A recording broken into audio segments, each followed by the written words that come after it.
You're listening to a Bespoken Media production.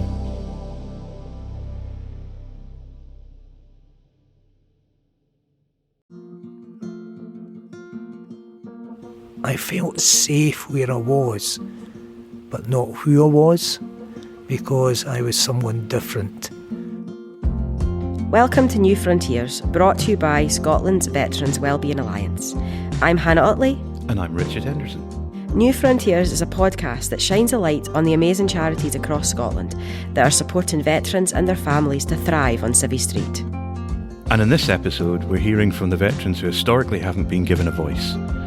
When we think of veterans, people have loads of different thoughts, but the first thing that most people think about is older men standing there with their medals, blazers on, or someone that's probably lost a limb in a wheelchair. But our society is made up of a whole range of different diverse groups, and the veteran community is no different.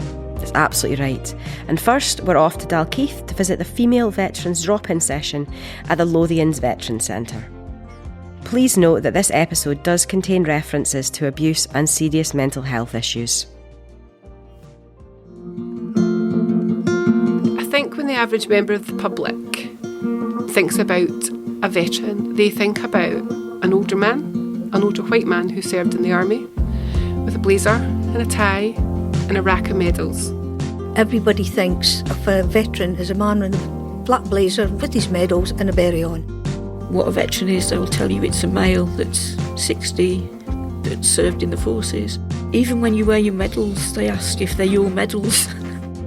I'd like the general public to be more aware that veterans come in all sorts of different guises, and sometimes we wear dresses and lipstick.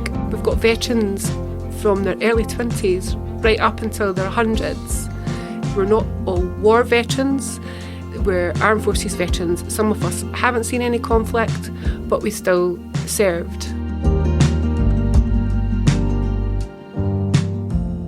So we've just come into Dalkeith today. We're going to go and see Lothians Veterans Centre, which is a centre that looks after veterans' affairs.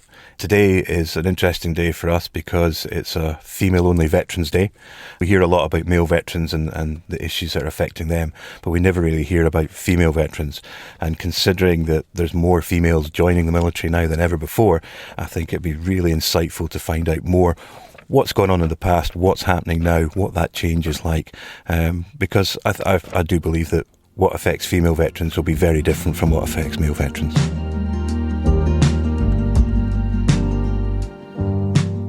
I'm Pauline Cherrington. I'm the Chief Executive of Lothians Veterans Centre, which is a drop-in centre in Dalkeith that supports veterans and families throughout all of the Lothians and further afield. I am a Navy veteran, having served from 1987 to 1992. What do you think some of the main issues are that affect female veterans? There's been a lot of research done into the issues that affect servicewomen and ex-servicewomen. Women in the military in a male-dominated environment have suffered from military sexual trauma, considered to be the leading cause of PTSD among female veterans. It causes anxiety, depression, eating disorders, chronic pain, suicidal ideation. It impacts on parent and child bonding. And for some women during service, their traumatic experiences were minimised or they were invalidated, and so they were reluctant to speak out due to the potential consequences on their careers, or not being believed or taken seriously, or the chain of command actually not acting appropriately to put a stop to that behaviour. Female veterans of working age, they're more likely to have mental health issues than their male counterparts. They tend to have lower incomes due to part-time working, childcare issues. The ongoing cost of living crisis is an added stressor because that exacerbates issues with low and fixed incomes and childcare costs. Ex-servicewomen, they're also less likely to identify as veterans due to maybe shorter service or not seeing active service, and they don't tend to seek help as much as their male counterparts, and they can struggle with having to adopt a new identity when they're leaving the armed forces. Many female veterans feel that the public doesn't fully recognise their service. This can have quite a negative impact on some women, particularly those with health conditions and injuries and disabilities relating to combat or service. Add to this the fact that ex-service women are often inhibited from seeking help from the veteran sector because of sexism, fear of maybe risk of further harm or trauma, concerns that they'll not fit in or that they'll feel comfortable or listened to in environments that retain a male-dominated military culture where unacceptable behaviour might still be dismissed as banter or just the way it is. My name is Virginia Vakaluma. I'm 45 years old. I have 5 children and I'm from Fiji. So I came here in 2004 to join the army. What do you think was your biggest challenges when you joined the army? Leaving home and I don't have anyone here.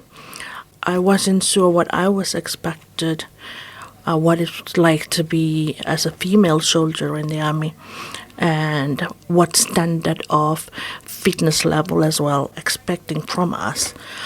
It was difficult for me because at the time of my training, I was the only female.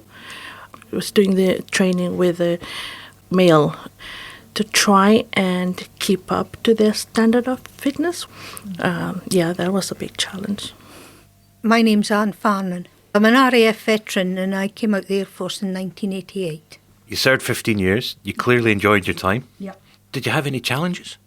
To start with, I joined up and I looked young, so I found it hard to adapt to the sort of the sexual harassment side of it.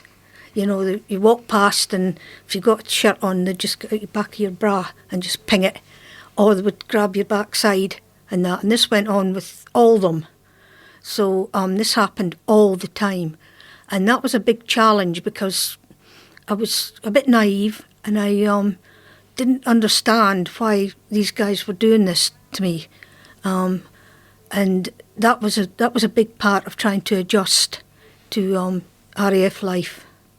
This was what the guys were like.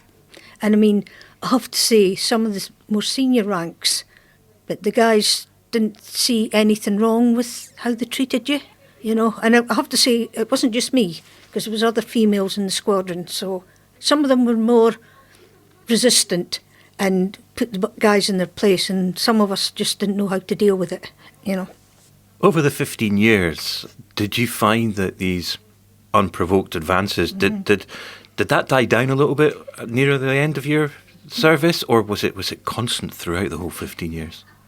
It was kind of constant, off and on, throughout my career. Some units, the first unit I went to, that was the main problem. Other units subsequently, things got a little bit easier, but there was still the sexual harassment side of it.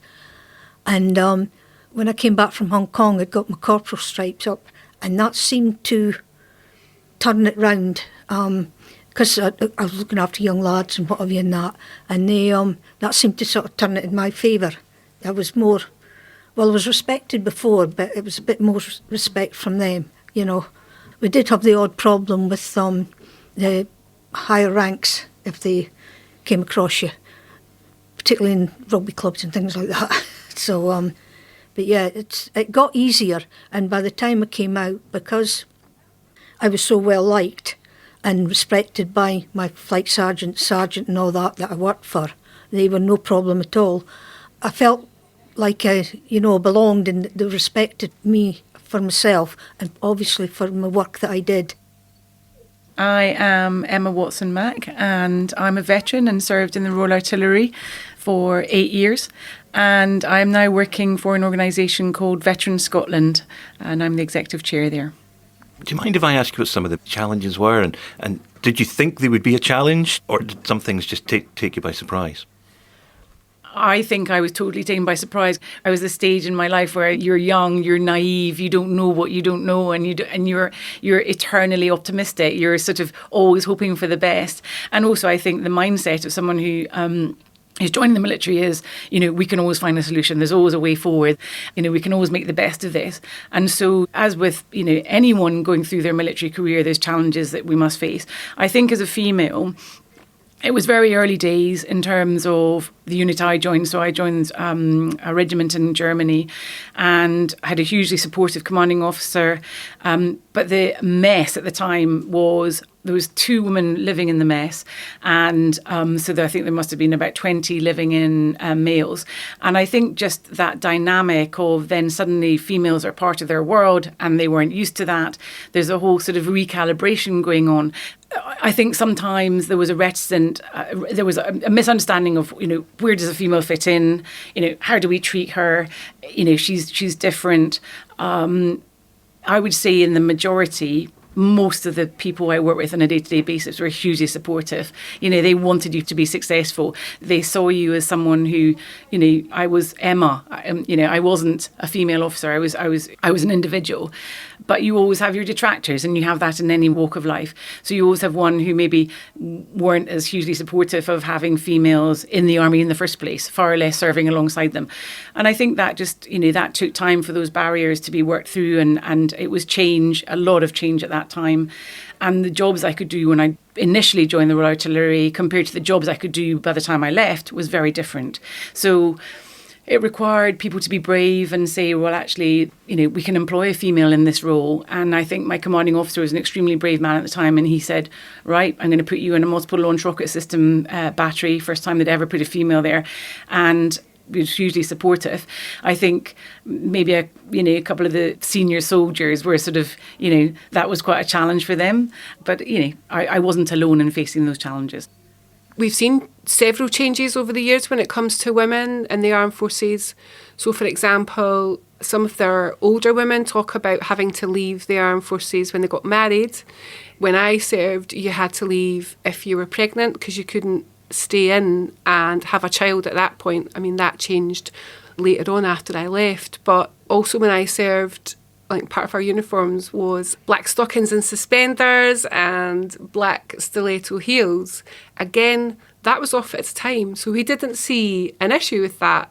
And the Wrens, we always thought had the smartest uniform anyway. So obviously the women wear the same uniform as the men now, and they just really traditionally wear their skirts and black stockings for ceremonial occasions.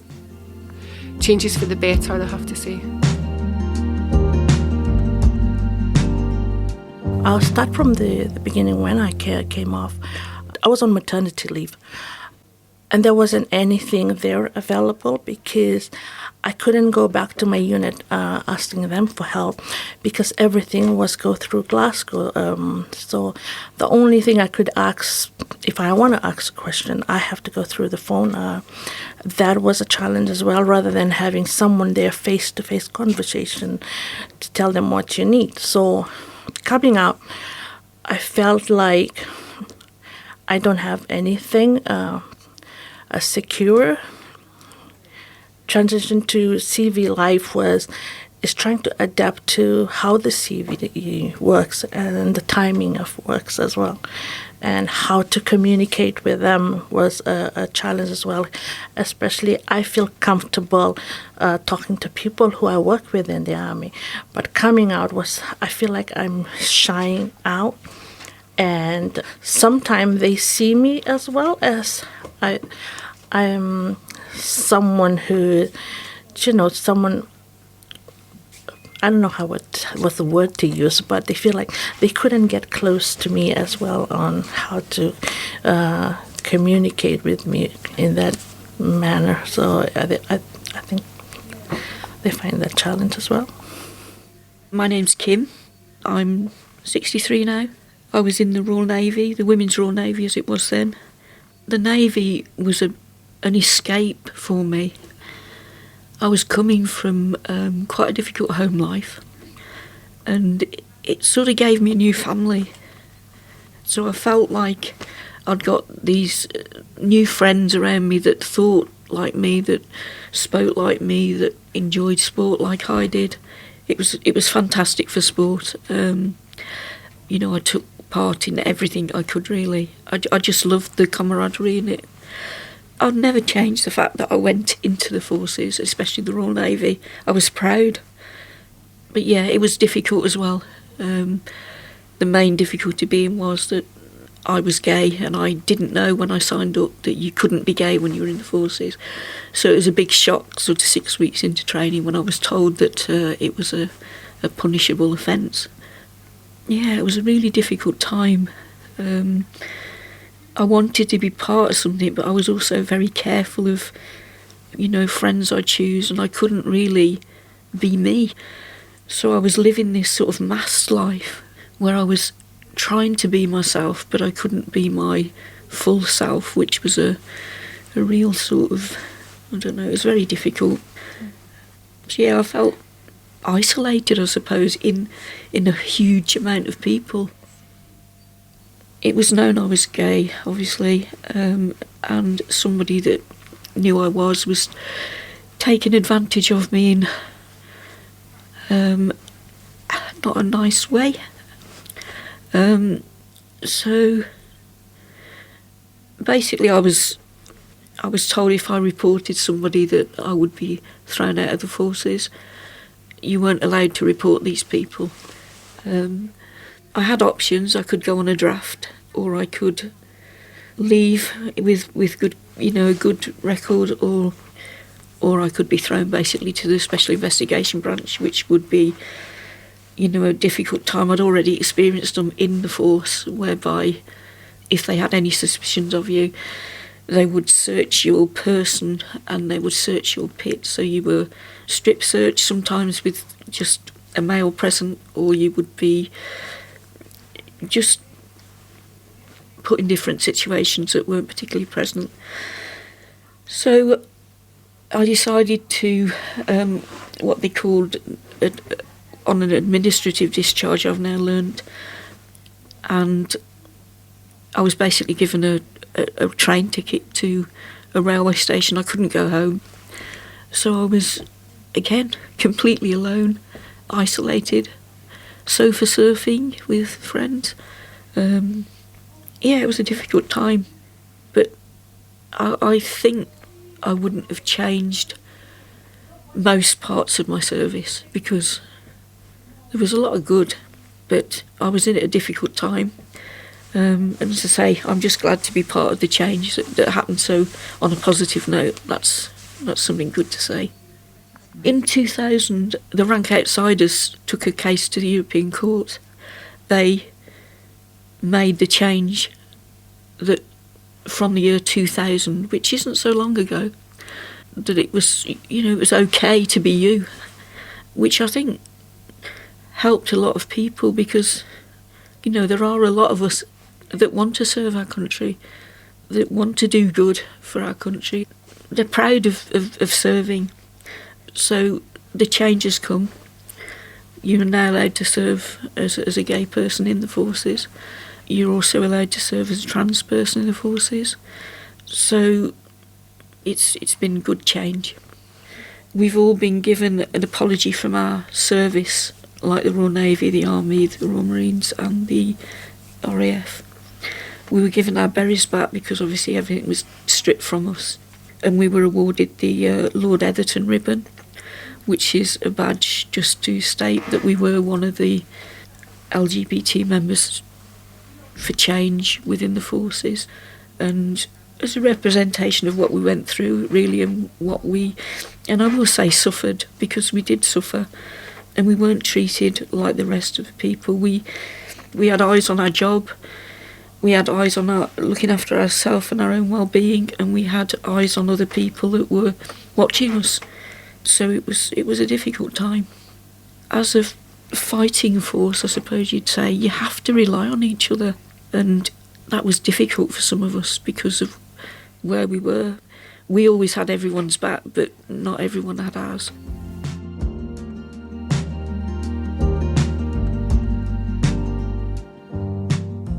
Can you tell me what you feel the importance is of having a female veterans only drop-in? Existing services can be unappealing for some servicewomen They're sometimes often staffed by men and attended by men, and there's no childcare provisions or safeguarding. So we have tried to make our services more appealing and accessible for women, so that everyone feels included when they come into the centre and they feel included in our events. That's why we put on female-specific events, because there's certain topics that some of the women discuss that are very, very sensitive, and they would only discuss that in a female safe environment. There should be more places like this for female veterans. I was signposted to Lothians Veterans Centre by the RAF Association, which I'm a member of. And what I like about this is Pauline, because she's a female veteran, she understands what we need and what we want out of this. And I think there's just not enough services for female veterans. And that's what I like coming here, because they have events like this for just females, and it makes a big difference. It's so important that we have women's events. Many veterans' services are there for men. We need that area that's our space. There's so much out there for male veterans. We need places and even safe spaces. It's difficult being a female veteran now. And I'll have to put a big shout out there for Lothians Veterans Centre. They are leading the way in making space for women where they feel they have a space, where they have a voice, where they can come together and be.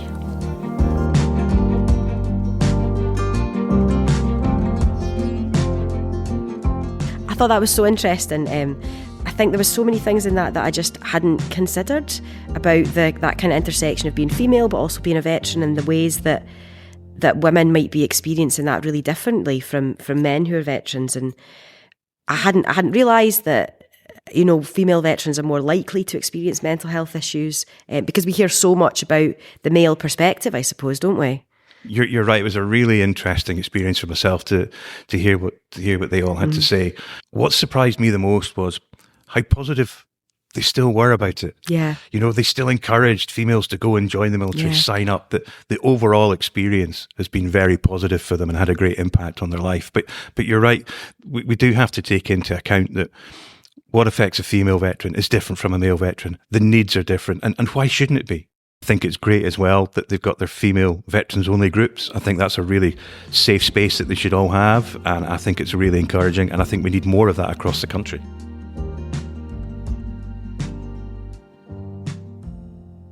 Until January 2000, it was illegal to be openly gay in the British Armed Forces. You could fight and you could die for your country, but you couldn't love someone of the same sex or be your authentic self. I caught up with Dougie Morgan, who recently left his role at Fighting with Pride, to hear about his story. Now, please note the story contains some testimony that people might find distressing.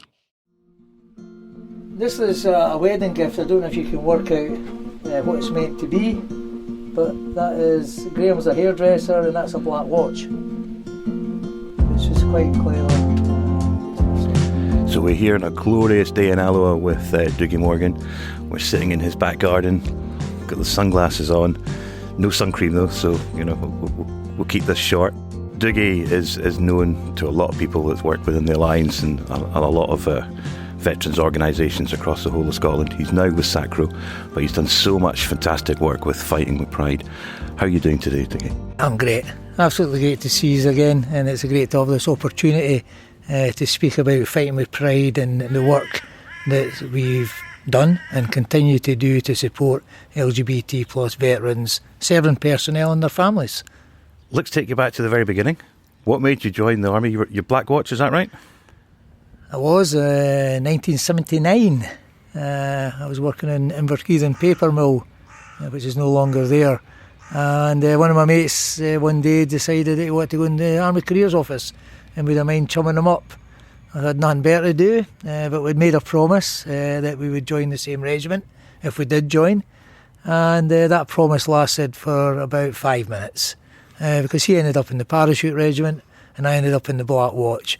38 years I served for, boy and man and old man. I retired from the army 5 years ago, and in that time, it was funny, I had one job for 38 years and I've had 5 jobs in 5 years. I just couldn't settle. You know, when I left the army, I missed the routine, I missed my comrades, I missed my colleagues, and I went to Edinburgh Airport. Worked there in security, which I loved, but they picked up my skills and being able to speak to young kids and people with additional needs and hidden disabilities. So I got a role there which I took people through the airport who had hidden disabilities in the Sunflower Lanyard. And during COVID I went to work for Sainsbury's as a driver, and all the time I was always part of their LGBT plus community and trying to help others. And from there I went to Gleneagles and had a year up there, which is absolutely fantastic, opened my eyes up to how other people live. I then got out of the blue, got this email from an old colonel I used to work with. It says, Dougie, Fighting with Pride is a charity. They're looking to hire community support workers. It's got your name written all over it. He says, I'd like you to apply. So I came home, had a wee chat with Graham, and he says, look, nothing ventured, nothing gained, you've got a job. So I applied, and here I am now, 3.5 years later, after just finishing with him, after a great 3 years with him, doing so much in Scotland and Northern Ireland to support LGBT plus veterans.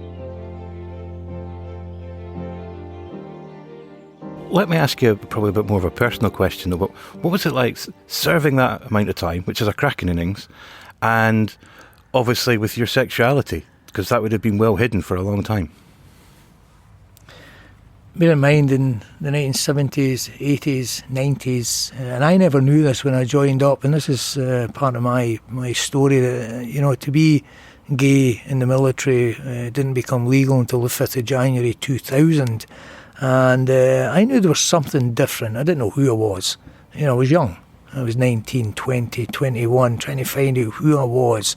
Very early on in my days in the Black Watch, I realised who I was, and I could not be my authentic self because I witnessed people who were caught doing homosexual acts, being handcuffed, being beaten up, being lassoed round their neck and run up a hill until the lasso got tight, and then they were thrown out, dishonourably discharged, no pension, no future, and they were just thrown on the rubbish heap. And I decided then very early on, so around about 1981, 82, that I had to hide myself. So I decided to lead my life as someone different. At that time I was known as Dougie Graham, and I had issues. I lost my father in 1982, I lost my young brother in 1983 at the age of 21 through drugs. And I was fighting with my homosexuality at the time, knowing now that it was illegal to be gay in the army, so I had to be someone different. When I look back, I wasn't very nice. I was drinking heavily. I had 2 stints in military corrective training centre in Colchester because of my drinking and my fighting.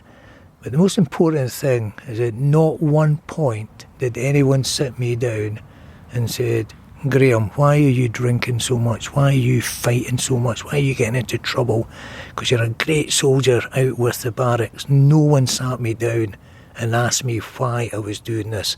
And it wasn't until probably 30 years later on that someone, a warrant officer class 1, who's no longer with us sadly, noticed that there was something wrong with me. And he got me help, and he sat me down and spoke about it. Whether it would have changed who I am now if someone had done that, but that was the culture. You know, it was just man up, get on with it. Right, Graham's drunk again, Graham's in front of the RSM, Regimental Sergeant Major again. Right, but no one says why. You know, not even the medical staff, not even the padres, not the chain of command. And I'm friends with some of these people now. You know, and they apologise to me, and I have to say to them, why are you apologising to me? That was your job at the time. It was illegal, so you had to go with what the law was. So I've no regrets.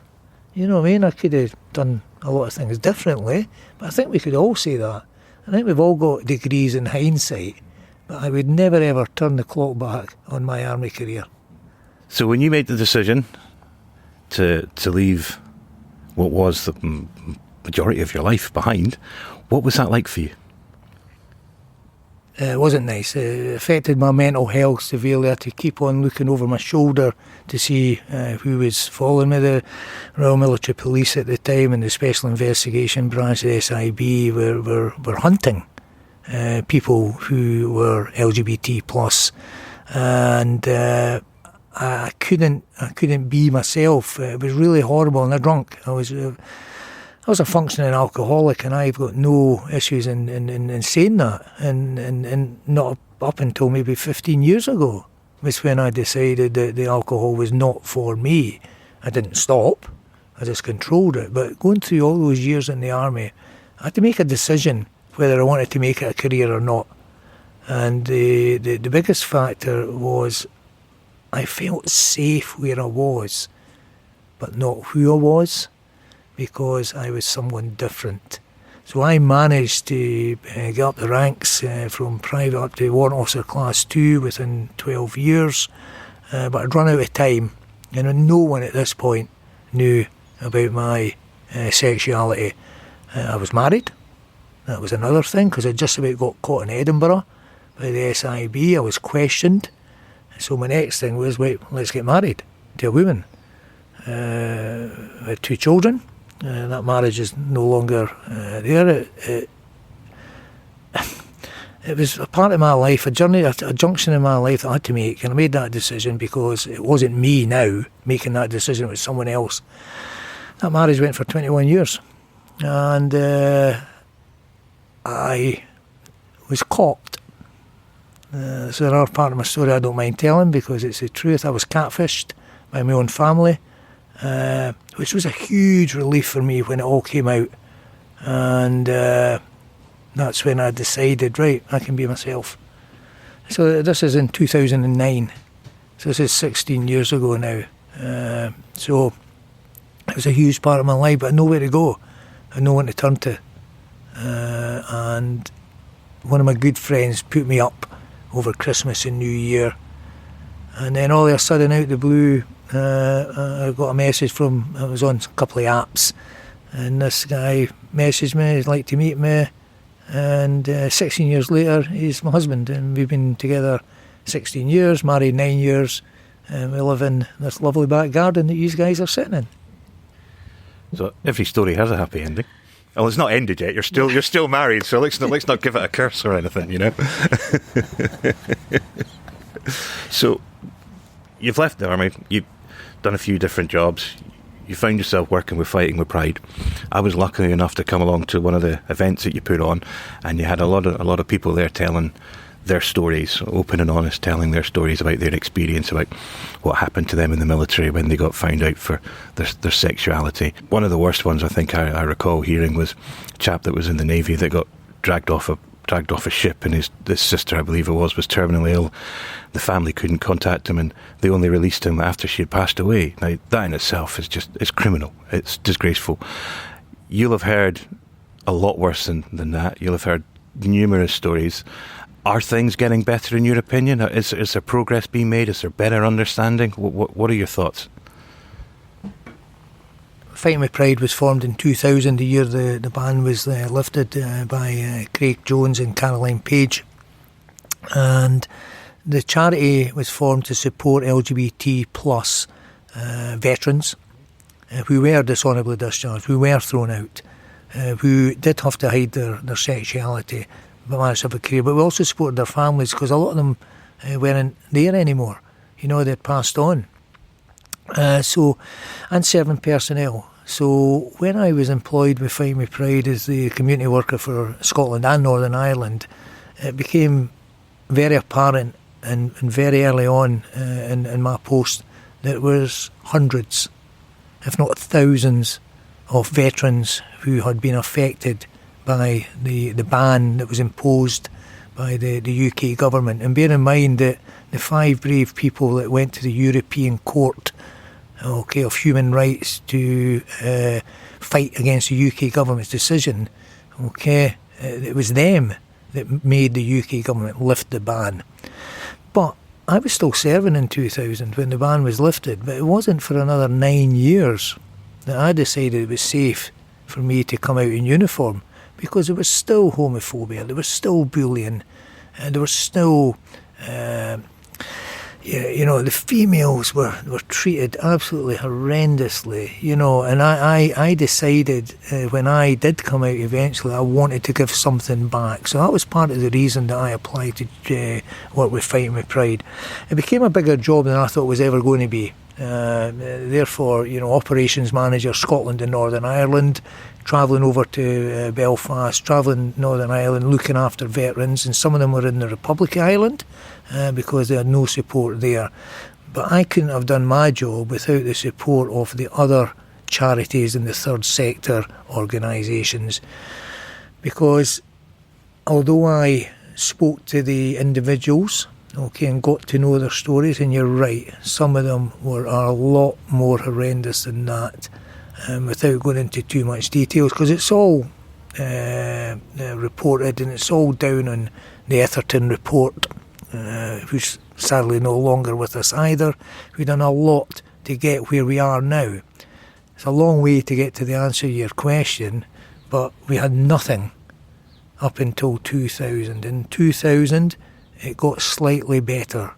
We're now in 2025 and we're still not quite there, but if you're part of the LGBT plus veterans community, there is loads of support out there for you. The most important thing is you recognise that support, and you're then able to come forward, put your hands up, and you might have to relive your experience, but that's what we were there for. And there's professionals there to sit down with, with Combat Stress, with Veterans First Point, all these great charities who support mental health, because every one of those veterans are affected by their mental health conditions. So we've spoken to a few female veterans, and they told us some of their experiences, and I asked them, would you change anything? And none of them would. They would all go through it again. They all really enjoyed their time in service, regardless of some of the inappropriate things that happened to them along the way. Would you encourage gay people to join the military? Absolutely. 100%. Not just gay. LGBT plus. Our trans community are going through a terrible time just now. And I still support numerous trans veterans, some of them just starting out in their transition in their 50s, and they still need that support. We recruit from society, the armed forces, and part of society is the LGBT plus community. We cannot be any more specific in that we will attract the best, and some of the best will come from our community. We don't want them to be shunned because they think it's an all-male, hard environment, but they will be part of that, because I see the Army and the Navy and the RAF decreasing in size, and we need the young people to have a future, and I think the future can be the armed forces. You know what I mean? So I would not discourage anyone from joining. What I would do is say to them, just look into it, do your history, do your homework, and make sure that you are joining for the right reasons. You're not joining for a status. But absolutely, yeah, get out there and get in. We just did a photo shoot in Glasgow Careers Office for a young student who was going through his Masters in photography. And I went in and asked the young sergeant there if we could use the premises. He asked me what it was for, and my husband was there. Absolutely, he says, no problem at all. And he even got some pictures taken with us. So that's how far we've progressed. We're not quite there. I don't think we'll ever get there. That's just because of society and human beings, because we're always going to have people who do not like other people. And it's the same as religion, politics, football teams, you know what I mean? You can see I'm a Dunfermline supporter, you know what I mean? That doesn't make me a bad person, you know, it just makes me sad sometimes, you know, but I support my local team. But, you know, I've got Rangers friends, Celtic friends, Alloa friends. It doesn't make any difference. If they're good at what they do, let them do it. I think that's great because, you know, they say the best workforce is a diverse workforce. The military needs to catch up with that. I'm glad you feel it is catching up with that. And most important of all, that the main thing is banter and humour. And you've got to accept everything and everybody for who they are and what they are, and come together collectively on it to get the best out of everyone. And I'm sorry you're a Dunfermline fan. I just want to pick you up on one bit there on the banter and the humour, which is great because that's what keeps us smiling throughout. However, there's always a line, and even now I've got to pick people up on the use of their language. I'm not saying you can't say anything, just think about it, engage brain before mouth, because you don't know who you might offend or wherever. So I'm very careful. Listen, I don't get it right all the time. You know, I'll say things, or I'll misgender someone who I thought was maybe going FTM when they were going MTF. But that's part of life. It's all about learning, and it's all about education. So don't be frightened to say something, but just be careful. You might not like the answer that's going to come back to you.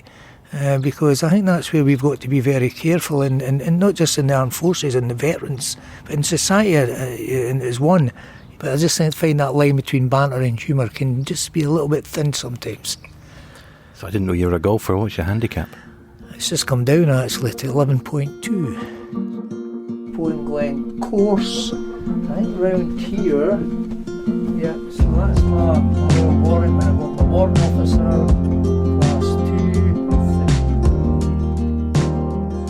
So we've now moved into Dougie's man shed, which is, I'm looking around, it's absolutely fantastic. I don't know where to look, to tell you the truth, because there's so many good things to catch your eye.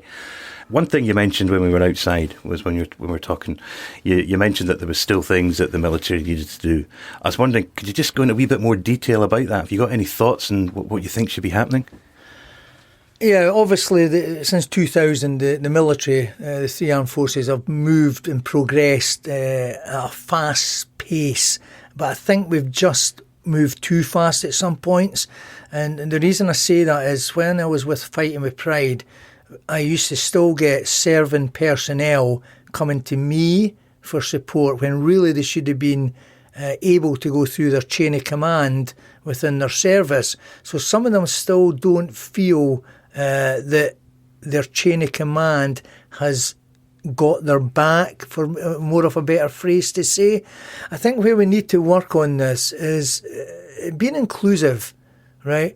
Doesn't mean that we'll have to fly the rainbow flag every Friday, the last Friday, February, which is Purple Friday. What we need to do is we need to be able to empathise, and we need to be able to be open, and we need to be able to sit down and talk to anyone. But the person who needs to talk needs to be safe, knowing that they can go to their chain of command. I think that's where we've fallen down a bit. But yeah, we've got to be tough in training, we've got to be realistic in training, and we've got to remember these people are human beings who might be going through a tough time, whether it's their sexuality, whether it's their religion, whether it's their creed, their colour, or whatever. It makes no difference at all. We must be open, okay, to listen to everyone. Now, these LGBT serving personnel march on Prides, which I think is absolutely brilliant. We've just had London Pride just finishing there, and they do it in uniform. And I used to be the Sergeant Major on that parade, and I still used to get people coming to me and saying, Dougie, I don't feel brave enough to go and tell whether it's my sergeant, my corporal, whatever it is in the RAF and the Navy. I think we need to be a little bit more better, okay, and aware of people's differences. I do a lot of blogs, okay, when people's attitudes and people's daily routine change, they're changing for a reason, and we've got to be quick to pick up on that, because what happens if we don't, it then spirals, and that's when their mental health, whether they go to the drink, whether they go to drugs, whether they go absent, okay? Or even the far extent which I have witnessed is they even take their own life through suicide, okay? And that's, I think we need to early into prevention, okay? Intervention is success. So these mental health first aid courses, all these assist courses that are going on, we don't do them to tick the box. We do them because there are people out there who need help, okay? We've just got to get those early signs of why. Remember I says to you, in 1980, no one spoke to me. No one asked me why I was drinking heavily. No one asked me why I was fighting. No one asked me when I got into trouble why. This is what we've got to sit down. If you see a change in anyone's daily routine, okay, ask them why. So you're now with SACRO, and for those that don't know, stands for the Scottish Association for the Care of Resettlement of Offenders. Bit of a mouthful, hence SACRO. How's that going? What are you doing there? Do you know what? The 3 years I had with Fighting with Pride and making such a difference for veterans in Scotland, I didn't want to leave. There's a time in your life that you need to move on. I think I'd exhausted all avenues within the LGBT plus veterans, and with the Etherton report, with the financial recognition scheme, all ready and it's going out there, people have been made payments. I looked at to have another challenge in my sort of last part of my working life. And SACRO, I've worked with them before in prisons, and it really pulled me towards this post of a community worker. So I'll go into prisons now and I'll deal with the general community who are in prison, who have 4 years or less sentence and on remand, and I'll reintegrate them back into society. I'll go in 3 times before their liberation day to make sure their housing, their finance, their medical, their addiction services is all in place for them getting liberated. We offer them a year's support after they are liberated, and we offer them a gate pickup, which means we can pick them up on the day they're going to be released, and we can take them back to where they're going to be staying. And we then look after them to an extent where hopefully they will reintegrate back into society with our support. Most importantly, though, they won't reoffend. I mean, I think that's great, and the thing is as well, no, you're right, no one wants to go to prison, and then the chances are that by the time, you know, these guys are going into prison, their mental health is already in a bit of a bad way. Prison exasperates it even more, so it's great that there's a service there to help them on the way out. And I think as well, with your own diverse experience and background in life, it can only be an added asset to when you're talking with them. And I think as well, is as long as they know the support's there. And I know you'd be great at that, and I think that's a good thing about the Alliance, is bringing all these great organisations together to offer that support, and ideally have, you know, one point of contact for them, which is yourself, and you're able to then sort of, I hate that word signpost, but you're able to get that help and support for them. I've spoken to a lot of veterans as well that have come out of the system, and they know themselves that they'll need support, but they're not going to look for it, they're not going to ask for it. They just sit there and they dwell on it and things get worse. So by having that point of contact with yourself early on, it's going to make a massive difference. You know, it's been great that I've been able to share my experiences with you. The thing about the Alliance, okay, is working together, collaboration. Most important is communication. We must speak to each other. Forget that it's your football and no one else is going to kick it. You've got to share that football about, because without everyone else supporting each other, okay, we will not make a difference in the veteran space. So I think my key message is we have to be aware of everyone's differences. It's not just about the sexuality. You know what I mean? We've spoken about females or women. There we go. Is it females or is it women? And there's a lot going on in this space. And we've got to work with the governments that are in. Now, we might not agree with some of the policies that they're going to make, but we've got to be there to support people. I mentioned our trans community, who are going through a terrible time at the moment. And I just feel that without the support of the Alliance, and all the other organisations, we could be leaving someone behind. Because my motto is not to leave anyone behind. I think you're right. We haven't got it right in this landscape. We're doing the best that we can at the moment, but as with anything, there's progress to be made. And thank you, because progress has been made by people and organisations like yourself. Well, thank you, the Alliance, for allowing me to have this opportunity to let you hear a little bit about my life and my story. But I'd also like to thank Fight with Pride as well, because it was them that actually gave me the opportunity to make veterans, LGBT plus veterans' lives better. Thanks very much. One of my real immediate reflections is just on that struggle of having to live in a way that doesn't feel true to yourself, as he said, and the way that was coming out in his behaviour, the fighting and the drinking, and reflecting on the fact that no one really ever stopped and asked him why he was doing these things for such a long time. That felt quite sad to listen to that, actually. I mean, definitely. I mean, you're living a double life all that time. Yeah. You kind of know who you are inside, but you don't. You're certainly not allowed to show that. And I think in the position that he got to himself, especially in the last 9 years, because he could have come out in these last 9 years as well, but he still didn't feel comfortable to do that. It wasn't till after his career was over, really, where he let everyone know about that. And I think just having that worry that, are your friends still going to be your friends? Yeah. I think that's it, isn't it? The toll that not being able to be true to yourself takes on yourself, on your mental health, on your well-being, and on your life, and what you can do and what you can achieve. Yeah. I mean, could you imagine spending 30 odd years in a job and not being able to be yourself? Of course that's going to take a toll on you, And it's funny, you see Dougie now, he's an upbeat guy, he's really engaging. It's hard to imagine what he was like back then. Yeah. Thank you so much to Pauline Cherrington from Lothians Veterans Centre, and of course to Dougie Morgan. Thank you so much for listening to New Frontiers from Scotland's Veterans Wellbeing Alliance. We hope you've really enjoyed this episode. If you have, please share it with someone you think would find it useful. And you can help us out by rating and reviewing the podcast in your podcast app. Have a look at the episode description for the links to the organisations mentioned in this episode. And last of all, to find out more about Scotland's Veterans Wellbeing Alliance and the other organisations supporting veterans across Scotland, please visit svwa.org.uk. New Frontiers is produced by Bespoken Media. Recording and editing is by Patrick Wallace, Katie Revel, Ailish Hunter and Dave Howard. The music is Something New by the Eastern Plain. See you next time. Cheerio.